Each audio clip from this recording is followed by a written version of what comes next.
La Argentina es un país pobre, pero esto no siempre fue así. Fue cierto aquello del granero del mundo. A principios del siglo XX éramos el doble de ricos que Italia y España. Por eso centenas de miles de inmigrantes llegaban al puerto de Buenos Aires. Pero, desde la década de 1950, la Argentina empezó a crecer más lentamente que el resto del mundo. Para 1960, Italia ya había alcanzado nuestra riqueza, y en 1970 España también nos alcanzó. Desde esa época, italianos y españoles siguieron enriqueciéndose, y hoy un italiano recibe en promedio 3 veces nuestro ingreso y un español más del doble. Entre 1970 y 2000, el mundo entero redujo 2/3 partes su pobreza total, mientras en la Argentina logramos multiplicarla por 10. Por lo tanto, relativamente, somos 20 veces más pobres que lo que fuimos 30 años atrás. Pero esto no tiene que ser así. Debemos, podemos y vamos a cambiarlo. La receta es simple: no repetir errores. Solución: cortar con la pobreza funcional. La pobreza funcional es el tipo de miseria que le sirve a los políticos populistas.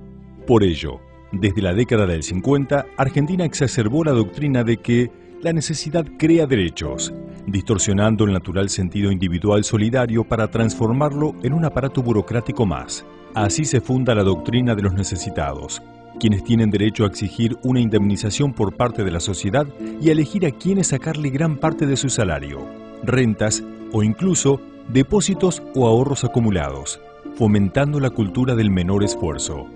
La pobreza funcional se nutre del gasto social, llevado adelante por gobiernos que vieron en el populismo la mejor herramienta para mantenerse en el poder, comprando voluntades y conciencias. ¿Por qué si los gobiernos aumentan y aumentan el gasto social, la pobreza se multiplicó por 10 y bajan la salud, la educación y la seguridad? Por 2 motivos. Primero, porque usamos la plata para empeorar las cosas. 250.000 asesores, 1.200.000 empleados públicos, 1.700.000 planes de descansar, 40.000 millones de pesos en subsidios a empresarios amigos, pensiones graciables, donaciones, préstamos sin devolución, compra de aerolíneas, tren bala, avión presidencial. Resultado: menos trabajo y más corrupción. El segundo motivo es que el Estado no genera dinero, sino que se lo saca a la gente a través de altísimos impuestos y décadas de alta inflación. Entonces, la fórmula es simple: pobreza funcional genera mayor gasto social clientelista y así sigue aumentando la pobreza funcional. Ese gasto permanente se financia con nuestra plata. De cada 100 pesos que gastamos los ciudadanos, 62 pesos se los lleva el Estado en impuestos. ¿Para quién trabajamos? Desde 2003 a 2008 se recaudaron 900.000 millones de pesos y se despilfarraron. Hoy, nuestro gasto público es récord: 115.000 millones de dólares. La solución es simple: cortar la pobreza funcional, terminar con el populismo y el despilfarro demagógico, ser inteligentes. ¿Cómo hacerlo?